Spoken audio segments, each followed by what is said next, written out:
નમસ્કાર દર્શક મિત્રો, સ્વાગત છે આપ સર્વેનું જીટીપીએલ જૂનાગઢ ન્યૂઝમાં. સૌપ્રથમ આજના મુખ્ય સમાચાર. તાલુકા અને જિલ્લા પંચાયતના મતદાન માટે જિલ્લા ચૂંટણી અધિકારી અનિલ રણાવસિયાએ મતદારોને તકેદારી રાખવા કરી અપીલ. એક જ મતદાન મથકમાં 2 અલગ અલગ બૂથમાં મતદાન કરવાનું રહેશે. સોરઠ 42 ડિગ્રી તાપમાનથી ગરમ ભઠ્ઠીમાં શેકાયું. બપોરના સમયે રસ્તા ઉપર સ્વૈચ્છિક કર્ફ્યુ જેવી સ્થિતિ. તો ચૂંટણીમાં મતદાનમાં વેઇટિંગ રૂમ, ઠંડુ પાણી અને ORSની વ્યવસ્થા કરતો ચૂંટણી પંચ. ઝાંઝરડા ટીપી સ્કીમ મુદ્દે જીવડામાં અધિકારીઓ બિલ્ડર અને ખેડૂતોને ગેરમાર્ગે દોરે છે. કાયદાનું ખોટું અર્થઘટન કરી 40% જમીન કપાતની વાત ખેડૂતોને પાયમાલ કરશે. અરજદારોએ કરી જીવડામાં રજૂઆત. અને સ્વરાજ્ય સંસ્થાઓની ચૂંટણી માટે આજથી સોરઠમાં પ્રચાર પડઘમ શાંત. છેલ્લા દિવસોમાં રીસામણા મનામણાના અનેક ખેલ ચાલ્યા. જૂનાગઢ ભાજપાના શાસકો કોર્પોરેશન છોડીને તાલુકામાં પ્રચારમાં લાગ્યા. આ તમામ સમાચાર આપણે વિસ્તારથી જોઈએ તે પહેલા લઈએ એક break.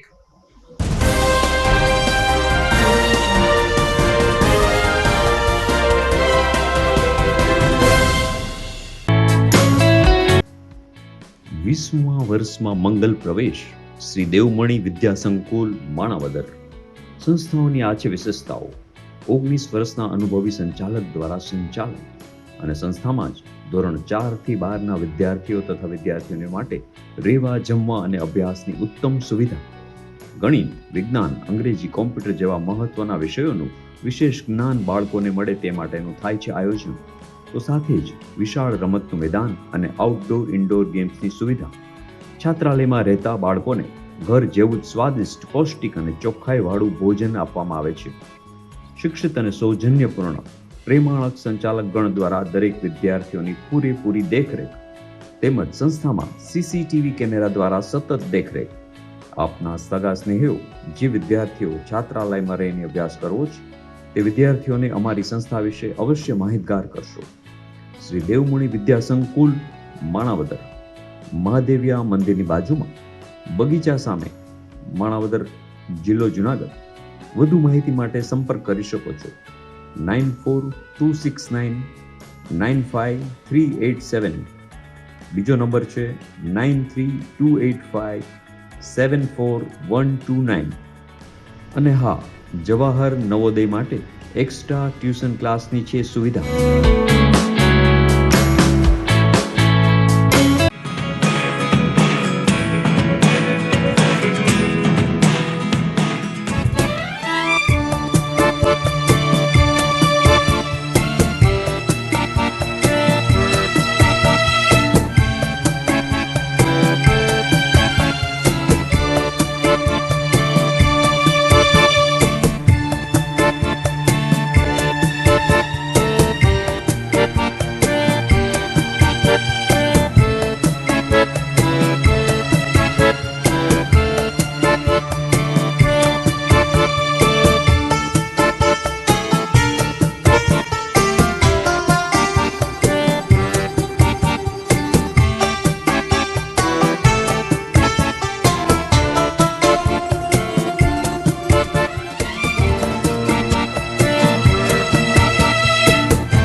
Good morning. This is Junagadh.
હવે જોઈએ સમાચાર વિગતવાર.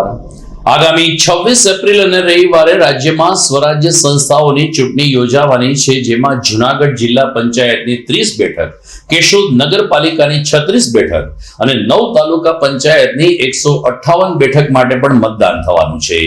ચૂંટણી પંચે જાહેર કરેલ સમય પ્રમાણે રવિવારે સવારે 7 થી સાંજે 6 વાગ્યા સુધી મતદાન મથક ઉપર મતદાનની પ્રક્રિયા હાથ ધરાશે. ત્યારે જિલ્લા ચૂંટણી અધિકારી કમ કલેક્ટર અનિલ રણાવસિયાએ આજે ખાસ કરીને તાલુકા પંચાયત અને જિલ્લા પંચાયતના મતદારોને મતદાન મથકમાં જવા સમયે મતદાન કેવી રીતે કરવું એ અંગે વિસ્તૃતથી માહિતી આપી હતી. જિલ્લા ચૂંટણી અધિકારીએ કહ્યું કે જ્યાં તાલુકા પંચાયત અને જિલ્લા પંચાયતની બંને બેઠકો છે ત્યાં એક જ મતદાન મથક ઉપર 2 મત કુટીર હશે. એકમાં તાલુકા પંચાયતનું મતદાન થશે, જ્યારે બીજી મત કુટીરમાં જિલ્લા પંચાયતનું મતદાન થશે. કેશોદ નગરપાલિકામાં વધુમાં વધુ 4 મત આપી શકાશે. સમગ્ર ચૂંટણી પ્રક્રિયા અંગે મતદારોને કેવી અપીલ કરી છે, આવો સાંભળીએ જિલ્લા ચૂંટણી અધિકારી પાસેથી. આજે ખાસ તો આપના માધ્યમથી તમામ મતદારોને મારે અપીલ કરવાની છે કે 26 તારીખે આપના બિઝી શેડ્યુલમાંથી થોડો સમય કાઢી અને લોકતંત્રના પર્વની ઉજવણી કરો અને મતદાન અચૂક કરો. જેમ મેં કીધું, સવારે 7 વાગ્યાથી લઈને સાંજે 6 વાગે એટલે દિવસ દરમિયાન 11 કલાક જેટલો સમય છે કે જેમાં આ મતદાન થઈ શકશે. તો મને ખાતરી છે કે મતદારો એમાં હોંશે હોંશે ભાગ લેશે અને મોટા પ્રમાણમાં મતદાનની આ કામગીરીમાં સહકાર આપશે. મતદાનના દિવસે અમુક તકેદારી રાખવા માટે પણ મારી ખાસ મતદારોને એક વિનંતી છે. એક કે આપ જ્યારે મતદાન કરવા જાઓ ત્યારે આપની પાસે ચૂંટણી પંચ દ્વારા આપવામાં આવેલું ચૂંટણી કાર્ડ હશે, એ ઓરિજિનલ આપ લેતા જશો. જો આપણી પાસે કોઈપણ કારણસર ચૂંટણી કાર્ડ ન હોય તો ચૂંટણી પંચે બીજા 14 જેટલા અલગ અલગ દસ્તાવેજ નક્કી કર્યા છે, જેમાં આધાર કાર્ડ છે, પાન કાર્ડ છે, પાસપોર્ટ છે, એવા અલગ અલગ દસ્તાવેજ છે, એ પણ આપ ઓરિજિનલ ત્યાં લઈ અને મતદાન કરી શકો છો. મતદાનના દિવસે બીજી ખાસ વિનંતી એ છે કે આપ આપના મોબાઈલ કેમેરા વગેરે લઈને ન જશો, કારણ કે મતદાન મથકમાં એની સાથેનો પ્રવેશ જે છે નિષેધ હોય છે, એમાં એની સાથે પ્રવેશ કરવા દેવામાં આવતો નથી. આપ આપનું જે નામ છે મતદાર યાદીમાં અચૂક જોઈ લેશો. એના માટે અમારી હેલ્પલાઇન છે 1950 પર આપ સંપર્ક કરી શકો. સાથે સાથે સ્ટેટ ઇલેક્શન કમિશનની વેબસાઇટ છે, એના પર પણ આપ સંપર્ક કરી શકો છો.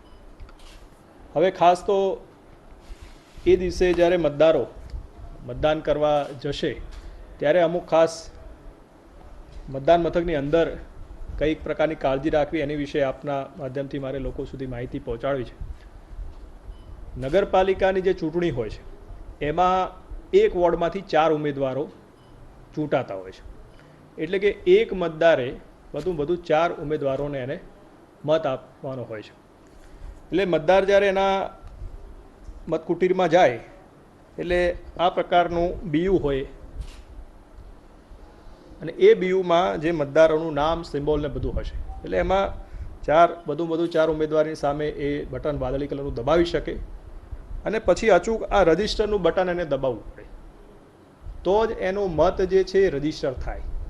કોઈ મતદાર માન લો કે કોઈ અહીંયા બટન દબાવી દે ઉમેદવારની સામે, 2 ઉમેદવાર, 3 ઉમેદવાર કે 4 ઉમેદવાર, અને રજિસ્ટરનું બટન ન દબાવે તો એનો જે મત છે એ રજિસ્ટર થતો નથી. એટલે નગરપાલિકાના મતદારોએ આ બાબતમાં વિશેષ કાળજી રાખવા માટેની મારી ખાસ વિનંતી છે. ઘણીવાર એવું થાય કે કોઈ મતદાર જે છે એ ભૂલથી એને ચોઈસ ન કરવો હોય એવા મતદારની સામે બટન દબાવી દે અને એને લાગે કે મારાથી આ ભૂલથી થઈ ગયું છે, તો રજિસ્ટરનું જે બટન છે એ દબાવતા પહેલાં જે ભૂલથી બટન દબાઈ ગયું છે જે ઉમેદવાર, એની પર એ ફરી ક્લિક કરશે તો એ ડિસિલેક્ટ થઈ જશે અને પછી એ પોતાના ચોઈસના ઉમેદવાર જે છે એની સામે કરી અને છેલ્લે રજિસ્ટરનું બટન દબાવશે, એટલે એનો જે મત છે એ રજિસ્ટર થઈ જશે. જ્યારે વાદળી બટન દબાવશે ત્યારે બીપ જે અવાજ, લાઇટ, આ બધું તો એ થશે જ. જિલ્લા તાલુકા પંચાયતમાં જે મતદારો છે એમને ખાસ વિનંતી કે તમે જ્યારે પોલિંગ સ્ટેશનમાં જશો ત્યારે 2 મતકુટીર હશે. એક હશે જિલ્લા પંચાયતમાં મતદાન માટેની અને બીજી હશે તાલુકા પંચાયત માટે. તો જિલ્લા પંચાયત માટેની જે મતકુટીર હશે એ પહેલાં હશે, એના પછી તાલુકા પંચાયતની મતકુટીર હશે. જિલ્લા પંચાયતમાં જ્યારે એ મતકુટીરમાં જશે ત્યારે આ પ્રકારનું જે વ્યૂ છે એમાં મતપત્ર સફેદ કલરનું હશે આવું, અને તાલુકા પંચાયતની મતકુટીરમાં જશે એટલે ત્યાં આવું ગુલાબી કલરનું મતપત્ર હશે. એટલે એનાથી તરત એને ખબર પડે. એટલે પહેલાં જ્યારે જિલ્લા પંચાયતના મતકુટીરમાં જશે ત્યાં જે ઉમેદવાર હશે એની સામે વાદળી બટન દબાવશે, બીપ અવાજ આવશે, લાઇટ થશે અને એનો વોટ રજીસ્ટર થશે. અને એ પૂરું કર્યા પછી એ તાલુકા પંચાયતની મતકુટીરમાં જશે અને ત્યાં એ પોતે બટન દબાવી અને મત આપી શકે. આમાં બટન દબાવ્યા પછી રજીસ્ટર કરવાની કે એ પ્રકારની આમાં કોઈ મુદ્દો આમાં રહેતો નથી. એ માત્ર નગરપાલિકા જે છે એમાં જ આપણે લાગુ પડે છે. બીજી તરફ ચૂંટણી પૂર્વે જ સમગ્ર સોરઠમાં તાપમાનનો પારો ઊંચકાયો છે. 40 થી 42 ડિગ્રી તાપમાનને કારણે સમગ્ર સોરઠ પ્રદેશ હાલ ભઠ્ઠીમાં શેકાઈ રહ્યું છે. ત્યારે જિલ્લા ચૂંટણી અધિકારી અનિલ રણાવસિયાએ કહ્યું કે ગરમીને ધ્યાનમાં રાખીને ચૂંટણી પંચે તમામ મતદાન મથક ઉપર છાંયડો મળે, વેઇટિંગ રૂમની વ્યવસ્થા થાય, ઉપરાંત તમામ લોકોને ઠંડુ પાણી અને જરૂર પડે ORS મળે એવી વ્યવસ્થા ઉપલબ્ધ કરાઈ છે.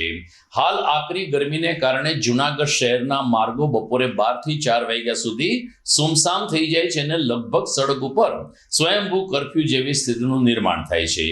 ગિરનાર ઉપર 42 ડિગ્રીની ઉપર તાપમાન નોંધાય છે તો જૂનાગઢ શહેરમાં પણ 40 ડિગ્રી તાપમાનને કારણે લોકો હવે આકરા ઉનાળાની અનુભૂતિ કરી રહ્યા છે.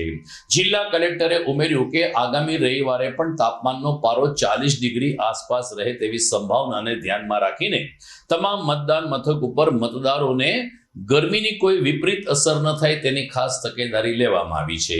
અલબત્ત ચૂંટણી પંચે લોકોને સવારે 7 થી બપોરે 11 વાગ્યા સુધીમાં જ પોતાના મતાધિકારનો ઉપયોગ કરી લેવા માટે પણ અનુરોધ કરવામાં આવ્યો છે.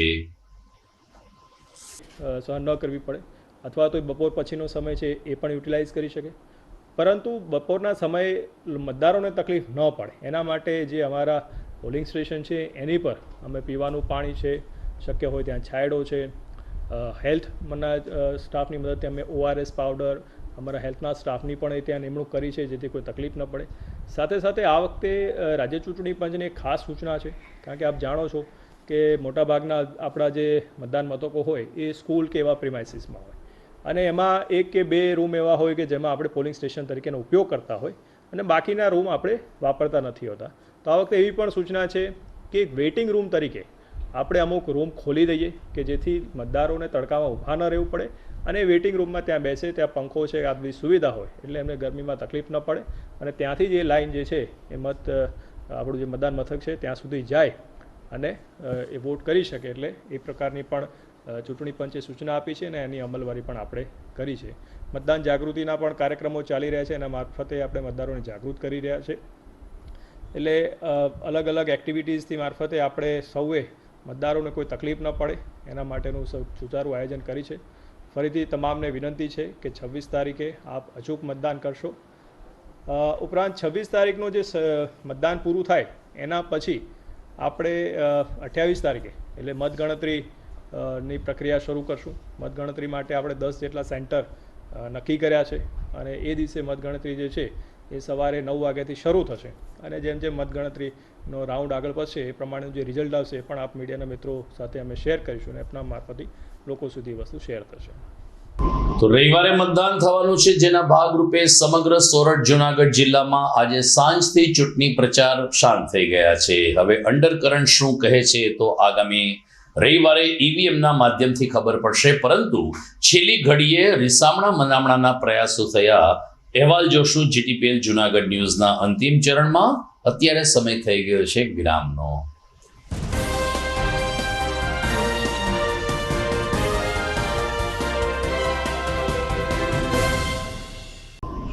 વિરામ બાદ આપનું સ્વાગત છે. ઝાંઝરડા ગામની ટીપી સ્કીમ નંબર 5 છેલ્લા 20 વર્ષથી ટલ્લે ચડી છે, જેમાં જુડા અને સરકારના અધિકારીઓની મિલીભગત રહી છે તેવો આક્ષેપ આજે બિલ્ડર અને ગ્રામજનો દ્વારા કરવામાં આવ્યો છે. ટીપી સ્કીમ 5માં જે કંઈ નકશાઓ બનાવવામાં આવ્યા છે, જે 40% કપાતની વાત આવી છે, આ કાયદાનું ખોટું અર્થઘટન કરીને ખેડૂતોને પાયમાલ કરવાની પેરવી કરવામાં આવી રહી છે તેમ જૂનાગઢના અગ્રણી બિલ્ડર વિનુભાઈ અમીપરા અને અન્ય સાથી ખેડૂતોએ ઉચ્ચારી છે. આજે વધુ એક વખત શહેરી વિકાસ સત્તા મંડળ ખાતે બિલ્ડર અને ખેડૂતોએ સામૂહિક આવેદનપત્ર આપીને ટીપી સ્કીમ નંબર 5 નો વિરોધ કરાયો હતો અને કહ્યું હતું કે આ પ્રકારની સ્કીમ અધિકારીઓ પાસે કાં તો ચોક્કસ જ્ઞાન નથી અથવા તો બિલ્ડર અને ખેડૂતોને હેરાન કરવા માટે અમલમાં આવી છે તેવો આક્ષેપ કરવામાં આવ્યો છે. બિલ્ડર અગ્રણી વિનુભાઈ અમીપરાએ વિવિધ ઉદાહરણ આપીને ટીપી સ્કીમ નંબર 5 શા માટે સફળ નથી થતી તેની વિસ્તૃતથી વિગત અને પ્રકાશ પાડ્યો હતો. આજે ફરીથી એકવાર ખેડૂતોને બિલ્ડરોએ જુડા અધિકારી સમક્ષ પોતાની રજૂઆત કરી હતી ને આ અંગે યોગ્ય ન્યાય મળે તે દિશામાં કામ કરવા અપીલ કરી હતી. આજે ઝાંઝડા ગામની ટીપી નંબર 5 ના જમીન માલિકો મોટાભાગના ખેડૂતો છે. એ ખેડૂતો સાથે અમે જુનાગઢ શહેરી વિકાસ સત્તા મંડળની ઓફિસે ટીપી 5 જે મુસદ્દારૂપ નગર રચના યોજના રજૂ કરવામાં આવી છે તેની સામે અમારા વાંધા સૂચનો રજૂ કરવા માટે અમે અત્યારે કારોબારી અધિકારી પાસે આવ્યા હતા. આ જે ટીપી સ્કીમો બનાવી છે એ ટાઉન પ્લાનિંગ એક્ટ 1976 ના કાયદાના ખોટા અર્થઘટન કરીને બનાવવામાં આવે છે. ખાસ કરીને આ જમીનની અંદર 40% કપાત કરે છે. ઉપરાંત 900 કરોડ રૂપિયા જેવો બેટરમેન્ટ ચાર્જ, આ બધું ખેડૂતોના ખંભે હોવા છતાં અમારા નકશા જોવા હોય તો અમારે લાઈનમાં ઊભું રહેવાનું છે. આ લોકોને ટીપી સ્કીમો બનાવતા 2 વર્ષ લાગે અને આ લોકો 2 કલાકની જાહેર મિટિંગ બોલાવી દિવાલો ઉપર નકશા ચોંટાડી અને ખેડૂતોને એમ કહે છે કે આ તમારી જમીનના નકશા બની ગયા છે તો તમે જોઈ લ્યો ને તમારા વાંધા વચકા હોય તો દિવસ 7માં રજૂ કરો. હવે ખેડૂત લોકો જે નકશાઓ વાંચી ન શકે, ફોર્મ એપ શું છે એની માહિતી ન હોય એવા લોકોને માત્ર 7 દિવસનો ટાઈમ આપવામાં આવે છે. એટલે તો ટાઈમ વધારવા માટે અમે કીધેલ છે. પ્લસ 40% જમીનો કોઈ કાપવાનો આ ટાઉન પ્લાનિંગ એક્ટમાં છે નહીં. આ ટાઉન પ્લાનિંગ એક્ટની કલમ 43(3) જે એ એવી કલમ છે કે જેમાં સામાજિક આર્થિક પછાત લોકોના મકાનોની રહેઠાણની યોજના કે જે વડાપ્રધાન યોજના કે પ્રધાનમંત્રી આવાસ યોજના કહેવાય છે, એ આવાસ યોજનાની અંદર સરકારે જે જમીન ફાળવી હોય એમાં એ આવાસ યોજનાઓ પૂરી કરવા માટે એને સુવિધા પૂરી પાડવા માટે સરકારે આપેલ જમીનનો વહીવટ કરવાની કલમ છે. આ કલમનો મિસઉપયોગ કરીને આખા ગુજરાતની અંદર સામાન્ય બધા ખેડૂતોની 40% જમીન કાપવામાં આવે છે. પ્લસ બીજું કે તમે અમને ખેતીની જમીન હોય તો ખેતીનો પ્લોટ ફાળવે, બિન ખેતીની જમીન હોય તો બિન ખેતીનો પ્લોટ ફાળવે. તો ખેતીની જમીનના ભાવો 4000 હોય તો આ નકશા બનાવી અને જે પ્લોટ બને છે એના 20,000, 18,000, 19,000 રૂપિયા ઊંચા ભાવ મૂકી અને જે નફો થાય એનો 50% અમારો સત્તા મંડળનો, 50% તમારો, એમ કરી અને એવી માયાજાળ કરી અને લોકો સાથે છેતરપિંડી થાય છે. અને આવી ખોટી અમે વારંવાર રજૂઆત કરી છે કે આવી કાયદામાં જોગવાઈ નથી, છતાંય એવી યોજનાઓ બનાવીને સરકારમાં મોકલે છે. અને ગુજરાત સરકારના અધિકારીઓ પણ આ બાબતને પૂરતું ધ્યાનમાં લીધા વગર આજે 20 વર્ષ થયા આ ટીપી મંજૂર નથી થતી. એનું કારણ કે આ ટીપીઓ છે એ ગેરકાયદેસર બનેલ છે. લેન્ડ રેવન્યુ જે કાયદો છે, લેન્ડ રેકોર્ડ કાયદો છે, લેન્ડ રેકોર્ડને કાયદાને અનુરૂપ કલમ 44 ને 45 ફાઇનલ પ્લોટ બનાવવા જોઈએ. આવા કોઈ પ્લોટ બનાવતા નથી, જેને કારણે આ ટીપીઓ ગેરવ્યાજબી થાય છે, ગેરકાનૂની થાય છે. એટલા માટે ટીપીઓ ફાઇનલ થતી નથી. એટલે અમે ગુજરાત સરકારને પણ વિનંતી કરીએ છીએ કે આખા ગુજરાતની અંદર આ ધંધા બંધ કરી અને ખરેખર શહેરનો વિકાસ થાય એવી યોજના બનાવો, લોકોની જમીનના હિતોનું રક્ષણ થાય એવી રીતે કાયદાનો ઉપયોગ કરો એવી વિનંતી કરવા માટે અમે માનનીય અધિકારીશ્રીને આવેદનપત્ર આપ્યું છે. જુનાગઢ જેસીઆઈ દ્વારા દર વર્ષની જેમ આ વર્ષે પણ આવતીકાલથી આઝાદ ચોકમાં ચોપડા વિતરણનો ઉપક્રમ યોજાશે. ખાસ કરીને અત્યારે વેકેશન છે, પરંતુ વેકેશન બાદ તુરત જ શૈક્ષણિક સત્ર શરૂ થશે અને ઘણા બધા વિદ્યાર્થીઓ વેકેશનમાં પણ ટ્યુશન ક્લાસીસમાં જતા હોય છે. એને ધ્યાનમાં રાખી જેસીઆઈ દ્વારા આવતીકાલ એટલે કે શનિ રવિ આઝાદ ચોક ખાતે ચોપડાઓનું વિતરણ કરાશે. જે ચોપડા બજારમાં મોંઘા ભાવે મળે છે એ સારી ગુણવત્તાના ચોપડા જેસીઆઈ દ્વારા એકદમ રાહત દરે વિદ્યાર્થીઓને આપવામાં આવશે. ચોપડા વિતરણ એટલે કે સેવા યજ્ઞનો લાભ લેવા માટે જુનાગઢ જેસીઆઈ તરફથી અનુરોધ કરવામાં આવ્યો છે. ગઈકાલે વિશ્વ પુસ્તક દિવસની ઉજવણી થઈ હતી, જેના ભાગરૂપે મુક્તધારા ફાઉન્ડેશન સંચાલિત વાંચન વલોણું સંસ્થા દ્વારા પુસ્તક પરિચયનો વધુ એક મણકો પ્રેમાનંદ વિદ્યા મંદિર ખાતે સંપન્ન થયો હતો. પ્રથમ ચરણમાં ડોક્ટર ઉર્વિશ વસાવડાએ ધાંધલ ઉપર પુસ્તકના પોતાના વિચારો રજૂ કર્યા હતા, જ્યારે બીજા ચરણમાં પ્રોફેસર હરેશ કાવાણીએ મોહતું પુસ્તક વિશે પોતાનો અભિપ્રાય બાંધ્યો હતો. મોહતું પુસ્તક એ ગુજરાતના જાણીતા નિર્માતા રામ મોરી દ્વારા લખવામાં આવ્યું છે. ત્યારે આ પુસ્તકમાં કેવા કેવા પ્રકારના વાતાવરણ વચ્ચે લેખક સફળ થયા છે તે વિશે પ્રોફેસર હરેશ કાવાણીએ વિસ્તૃતથી વિગતો આપી હતી. પ્રેમાનંદ વિદ્યા મંદિર ખાતે પુસ્તક પ્રેમીઓની ઉપસ્થિતિમાં વાંચન વરુણનો આ પ્રકલ્પ સફળતાપૂર્વક સંપન્ન થયો હતો.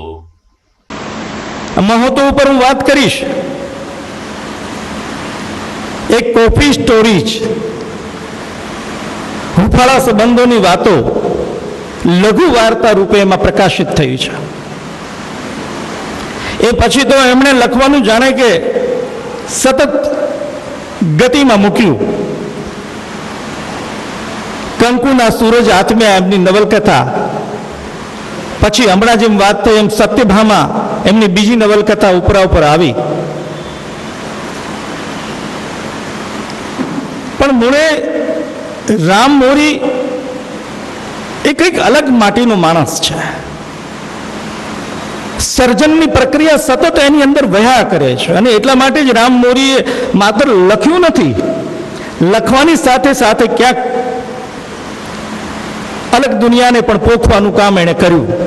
અને એટલે જ રામ મોરીના પહેલા પુસ્તકની પહેલી વાર્તા મહોતું વાર્તા ઉપરથી એમણે એક સરસ મજાની ફિલ્મ બનાવી, મહોતું.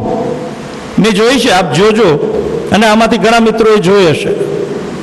25 મિનિટની આ વાર્તા છે, પણ સૌરાષ્ટ્ર જેને આપણે પાણીદાર કહીએ છીએ એનું પાણી ક્યાં છે એ એમાં દેખાય છે. કાંગસડીના પેલા ટહુકામાં જય સગતમાં મારી બેનીને, એમાં સૌરાષ્ટ્રની ભાતીગળ સંસ્કૃતિ ક્યાંક આપણી સામે ખુલ્લી થાય છે. અને એવો રચનાકાર, એમની બીજી એક ફિલ્મ આવી 21મું ટિફિન. આ વાર્તા બહુ ચર્ચાઈ અને રાષ્ટ્રીય સ્તરે આ ફિલ્મ પણ ખૂબ ચર્ચાઈ. આગામી 26 એપ્રિલ અને રવિવારે અંબિકા નગર સિંધી જનરલ પંચાયત દ્વારા સર્વજ્ઞાતિ માટે સર્વરોગ નિદાન કેમ્પનું આયોજન કરવામાં આવ્યું છે. સમયાંતરે આ કેમ્પ યોજાય છે, જેના ભાગરૂપે આગામી 26 એપ્રિલે સવારે 10 થી બપોરે 1 વાગ્યા સુધી અંબિકા નગર સિંધી જનરલ પંચાયતની વાડી અંબિકા નગર ગિરિરાજ મેઇન રોડ ખાતે આ સર્વરોગ નિદાન કેમ્પ યોજાશે, જેમાં જૂનાગઢના અલગ અલગ રોગના નામાંકિત તબીબ ઉપસ્થિત રહી પોતાની સેવા આપશે. દર્દીઓને આ કેમ્પનો લાભ લેવા માટે આયોજકો તરફથી અપીલ કરવામાં આવી છે. દરમિયાન પરસોત્તમભાઈ ટોપરાણી પાસે રજીસ્ટ્રેશન કરાવીને કેમ્પમાં ઉપસ્થિત રહેવા પંચાયત તરફથી અનુરોધ કરવામાં આવ્યો છે. સમાચારમાં સમય થઈ ગયો છે એક વિરામનો.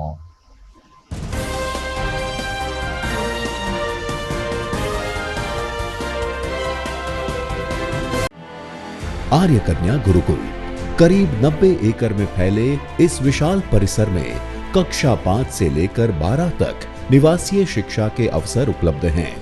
इसके अलावा स्थानीय कन्याओं के लिए केजी से लेकर 12वीं कक्षा तक गुजराती तथा अंग्रेजी माध्यम स्कूल भी कार्यरत है। हर प्रकार के खेलों में भी यहाँ की बालिकाएं निपुण हो उसका ध्यान रखा जाता है।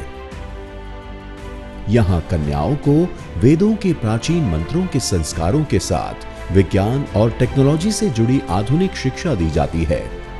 बालिकाओं को विभिन्न कलाओं में पारंगत बनाने के साथ संस्कारों का सिंचन इस गुरुकुल की विशेषता है।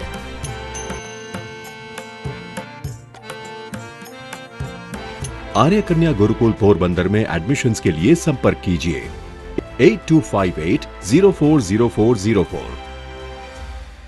અભિનંદન વેવાઈ, એ આજનો દિવસ આપણા માટે ખૂબ શુભ છે, કેમ કે તમારી દીકરી નિશા અને મારા દીકરા સંજુના લગ્નની તારીખ નક્કી થઈ ગઈ ને. હાજી હાજી પપ્પા, લગ્નની તારીખ તો નક્કી થઈ ગઈ, પણ લગ્ન માટેની જ્વેલરીઓ? સંજુ બેટા, તારા દાદાજીના વખતથી ચોકસી હીરાલાલ મકનજીની જૂની પેઢી છે ને, એની સાથે આપણો વર્ષો જૂનો ઘરોબો છે, જે અત્યારે જય ભવાની જ્વેલર્સના નામે ફેમસ છે બેટા. જય ભવાની જ્વેલર્સ મતલબ ચોકસી બજાર જુનાગઢ? તમે પણ જય ભવાની જ્વેલર્સ સાથે? અમે ભલે રાજકોટના હોઈએ, પરંતુ જય ભવાની જ્વેલર્સ સાથે અમારો પરિવાર પણ વર્ષોથી સંકળાયેલો છે, જ્યાં છેતરાવાની કોઈ શક્યતા જ નથી. આને કહેવાય સોનામાં સુગંધ ભળી. વાવ બેટા, ચાલો આપણે સૌ જઈએ જય ભવાની જ્વેલર્સના શોરૂમ પર. તમે લોકો જઈ આવો, હું રસોઈ બનાવી રાખું. લક્ષ્મી, આપણા દીકરાના લગ્નમાં થોડા દાગીના તારા માટે થઈ જાય હે? ચાલો મમ્મી. ચાલો ચાલ બેટા.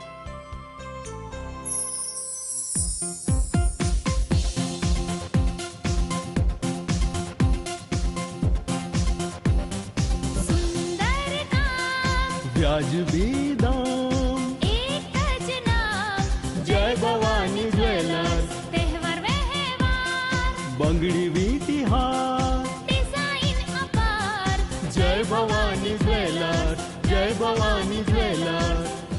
એક્સક્લુઝિવ દાગીના ખરીદવા માટે વિશ્વાસપાત્ર એક જ નામ, જય ભવાની જ્વેલર્સ, ચોકસી બજાર, જુનાગઢ.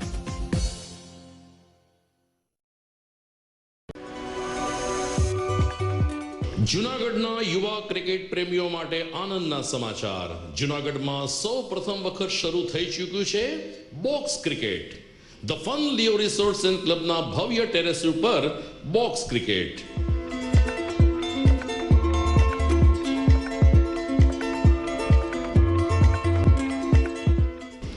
બોક્સ ક્રિકેટ નોંધી લેશો સમય સવારે 6 થી બપોરે 12 અને સાંજે 6 થી રાત્રિના 12. વ્યવસાયકારો નોકરિયાત વર્ગ માટે ખાસ રાત્રિનો સમય પણ શરૂ કરવામાં આવ્યો છે. એક વખત અચૂક રમો બોક્સ ક્રિકેટ. યુવા ક્રિકેટરોને ઉત્તેજન આપતા the fun Leo resorts and ક્લબના આ નવતર અભિગમમાં જોડાઓ અને બોક્સ ક્રિકેટનો આનંદ માણો. વિશેષ માહિતી અને રજીસ્ટ્રેશન માટે સંપર્ક 0285 2658 444.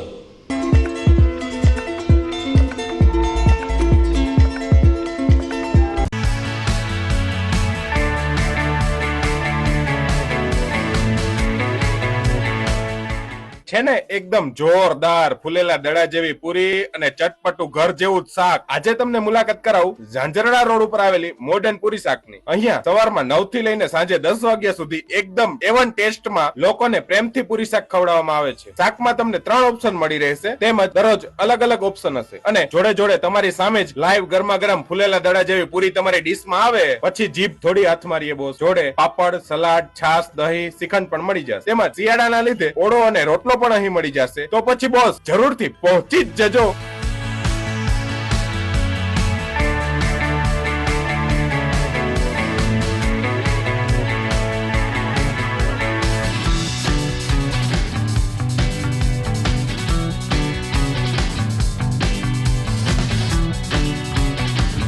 મોડર્ન પૂરી શાક.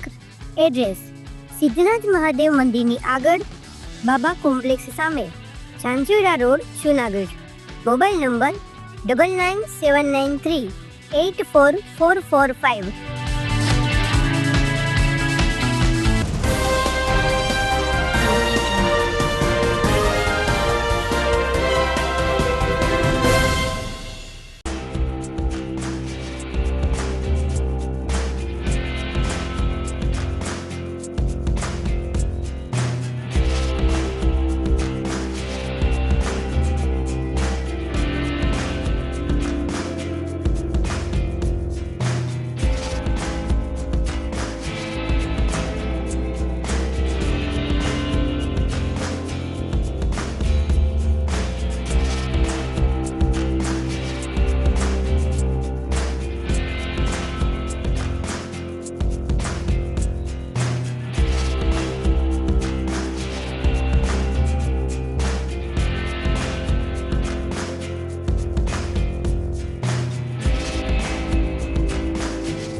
ઘર લગ્ન માટે તૈયાર છે.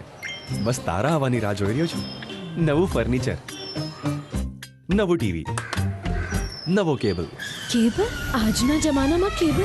ખૂબ જ સરળ પરિવાર છે. જ્યારે આ છે તો બીજા કઈની શું જરૂર? જ્યારે આ છે તો બીજા કઈની શું જરૂરત છે? GTPL ઓફર કરે છે HD પિક્ચર ક્વોલિટી અને GTPL ની 24/7 ગ્રાહક સપોર્ટ. આ તે જમાનાનું નહીં, આ જમાનાનું કનેક્શન છે. કાલે લગન કરી લઈએ.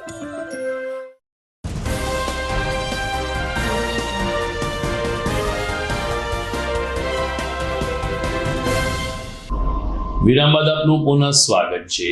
સોરઠમાં આજે સાંજથી ચૂંટણી પ્રચાર શાંત થઈ ગયા છે, પરંતુ છેલ્લી ઘડીએ મરણિયા પ્રયાસ સાથે જિલ્લા પંચાયત અને તાલુકા પંચાયત અંકે કરવા માટે ભારતીય જનતા પાર્ટી, કોંગ્રેસ અને આમ આદમી પાર્ટી મરણિયા બન્યા હતા. ઘણી બધી જગ્યાએ ખાસ કરીને રીસામણા મનામણાના દાખલાઓ પણ જોવા મળ્યા હતા. વિસાવદર અને કેશોદ ખાતે જુનાગઢ ભાજપના પદાધિકારીઓ કોર્પોરેશનને રેઢું મૂકીને પ્રચાર અર્થે નીકળી ગયા હતા. વિસાવદર ખાતે મોટી મોણપરી ખાતે જિલ્લા પંચાયતની સીટ ઉપરથી જુનાગઢના ડોક્ટર ભરત ઝાલાવાડિયા ચૂંટણી લડી રહ્યા છે, તેના સમર્થનમાં ભવ્ય સભા યોજાઈ હતી. પૂર્વ ધારાસભ્ય હર્ષદ રીબડિયાએ આ સભાને સંબોધન કરીને લોકોને ભાજપ તરફી મતદાન કરવા અપીલ કરી, તો જુનાગઢના મેયર ધર્મેશ પોકિયા પણ આ બેઠકમાં ઉપસ્થિત રહ્યા હતા અને ડોક્ટર ભરત ઝાલાવાડિયાને જંગી બહુમતીથી ચૂંટી કાઢવા માટે અનુરોધ કર્યો હતો. ભાજપના આગેવાનોનું કહેવું છે કે ભાજપે એક તબીબ કક્ષાના શિક્ષિત ઉમેદવારને જ્યારે પસંદ કર્યા છે, ત્યારે મતદારોની પણ નૈતિક ફરજ છે કે શિક્ષિત ઉમેદવારને ચૂંટણી જીતાડીને સ્થાનિક વિસ્તારના વિકાસ માટે પોતાનું યોગદાન જાહેર કરે. અમારા રિપોર્ટર શ્યામ ચાવડા જણાવે છે કે વિસાવદર તાલુકામાં જિલ્લા પંચાયતની સીટ ઉપરથી ડોક્ટર ભરતભાઈને સારું એવું સમર્થન મળી રહ્યું છે, ત્યારે આગામી રવિવારે કેટલું મતદાન થાય છે એની ઉપર સમગ્ર પરિણામનો મદાર રહેશે. ભારતીય જનતા પાર્ટીનો કાર્યકર્તા કે ઉમેદવાર કે સભ્ય વિકાસના કામો ગણવાના અનગણિત કામો ત્યાં છે, અને હજી પણ જે નવા કામો છે એ આવતા દિવસોમાં જેવી ખેડૂતોની માગણી છે, વિસ્તારના લોકોની જે માગણી છે, એ કામો પૂરા કરવાના તમામ પ્રયત્ન કરવાના. સરસ. સાથે આપણી સાથે ઉપસ્થિત એમના સમર્થક છે, એમને આપણે મળીએ. નમસ્કાર, આપનું નામ? ઘનશ્યામભાઈ સાવલિયા. અચ્છા, ઘનશ્યામભાઈ, જે જિલ્લા પંચાયતની સીટ ઉપરથી ડોક્ટર સાહેબ જે ચૂંટણી લડી રહ્યા છે, તો એમને આ સીટ ઉપર પસંદગી કરવાનું કારણ શું? આ વિસ્તારમાં સ્વચ્છ પ્રતિભા ધરાવતા 6 જેટલા ઉમેદવારો, જેમાં અમારા હરિભાઈ રીબડિયા, તાલુકા પંચાયતના પૂર્વ પ્રમુખ ભાઈ શ્રી નીતિનભાઈ કપૂરિયા સહિતના અનેક આગેવાનો ચૂંટણીની અંદર પોતાની દાવેદારી રજૂ કરી હતી. પાર્ટીએ ભરતભાઈ ઝાલાવાડિયા, ડોક્ટર ભરતભાઈ ઝાલાવાડિયાએ પણ એમાં દાવેદારી કરી હતી. એમણે જયારે દાવેદારી કરી, ભરતભાઈ એક ખૂબ જ શિક્ષિત, જુનાગઢની અંદર ક્લિનિક ધરાવતા, સ્વચ્છ પ્રતિભા ધરાવતા, ખૂબ ઉચ્ચ કક્ષાના એમડી ડોક્ટર છે. એમનો સંપૂર્ણ પરિવાર એ વર્ષોથી આ વિસ્તારના નાના મોટા કામો સવજીભાઈ ઝાલાવાડિયાના નેતૃત્વ નીચે ઘણા બધા કરતા આવ્યા છે. અને જ્યારે એમની પસંદગી થઈ, એ સૌથી વધારે શિક્ષિત ઉમેદવાર તરીકે એમની પસંદગી થઈ, ત્યારે એમની સાથેના બીજા જે દાવેદાર ઉમેદવારો હતા, એમણે એકી અવાજે સહર્ષ રીતે સ્વીકારી અને ભરતભાઈની ઉમેદવારીને વધાવી લીધી, અને જેના કારણે ભારતીય જનતા પાર્ટીએ પસંદગીની મોહર ડોક્ટર ભરતભાઈ ઝાલાવાડિયા ઉપર કરવાની. તો જુનાગઢ મહાનગરપાલિકાના સ્થાયી સમિતિ ચેરપર્સન પલ્લવીબેન ઠાકર મહિલા અગ્રણીઓ સાથે કેશોદ પહોંચ્યા હતા. કેશોદમાં પણ જિલ્લા પંચાયત અને તાલુકા પંચાયતની સીટ ઉપરથી ભારતીય જનતા પાર્ટીના ઉમેદવારો ચૂંટણી લડી રહ્યા છે. આ વખતે આમ આદમી પાર્ટીના ઉમેદવારો પણ જોર કરે. આપના ઘણા બધા કાર્યકરો કોંગ્રેસમાં ભળ્યા હોવાને કારણે કોંગ્રેસ પણ અત્યારે મજબૂતીથી આગળ વધી રહ્યો છે. આ સ્થિતિમાં પલ્લવીબેન ઠાકર અને સાથી મહિલા કાર્યકરોએ કેશોદમાં ડોર ટુ ડોર સંપર્ક કર્યો હતો. કેશોદ નગરપાલિકાની 36 બેઠકની પણ ચૂંટણી છે, જે સમગ્ર જિલ્લા માટે મુખ્ય આકર્ષણ બનશે. કેશોદ નગરપાલિકા ભાજપાના શાસન સાથે મજબૂત બને તેવા પ્રયાસ કરવા માટે પલ્લવીબેન ઠાકરે તમામ મતદારોને અપીલ કરી હતી, અને ખાસ કરીને ડોર ટુ ડોર સંપર્ક કરીને મહિલાઓને વધુ ને વહેલામાં વહેલું મતદાન થાય તે દિશામાં કામ કરવા અનુરોધ કરવામાં આવ્યો હતો. તો દર્શક મિત્રો, આ સાથે જ આજના સમાચાર અહીં પૂર્ણ થાય છે. જોઈએ મુખ્ય સમાચાર ફરી એકવાર. તાલુકા અને જિલ્લા પંચાયતના મતદાન માટે જિલ્લા ચૂંટણી અધિકારી અનિલ રણાવસિયાએ મતદારોને તકેદારી રાખવા કરી અપીલ. એક જ મતદાન મથકમાં 2 અલગ અલગ બૂથમાં મતદાન કરવાનું રહેશે. સોરઠ 42 ડિગ્રી તાપમાનથી ગરમ ભઠ્ઠીમાં શેકાયું. બપોરના સમયે રસ્તા ઉપર સ્વૈચ્છિક કર્ફ્યુ જેવી સ્થિતિ. તો ચૂંટણીમાં મતદાનમાં વેઇટિંગ રૂમ, ઠંડુ પાણી અને ORSની વ્યવસ્થા કરતો ચૂંટણી પંચ. ઝાંઝરડા ટીપી સ્કીમ મુદ્દે જુડામાં અધિકારીઓ બિલ્ડર અને ખેડૂતોને ગેરમાર્ગે દોરે છે. કાયદાનું ખોટું અર્થઘટન કરી 40% જમીન કપાતની વાત ખેડૂતોને પાયમાલ કરશે. અરજદારોએ કરી જુડામાં રજૂઆત. અને સ્વરાજ્ય સંસ્થાઓની ચૂંટણી માટે આજથી સોરઠમાં પ્રચાર પડઘમ શાંત. છેલ્લા દિવસોમાં રીસામણા મનામણાના અનેક ખેલ ચાલ્યા. જૂનાગઢ ભાજપાના શાસકો કોર્પોરેશન છોડીને તાલુકામાં પ્રચારમાં લાગ્યા. તો આ સાથે જ મને રજા આપશો. નવા સમાચાર સાથે ફરી મળીશું આવતીકાલે. નમસ્કાર.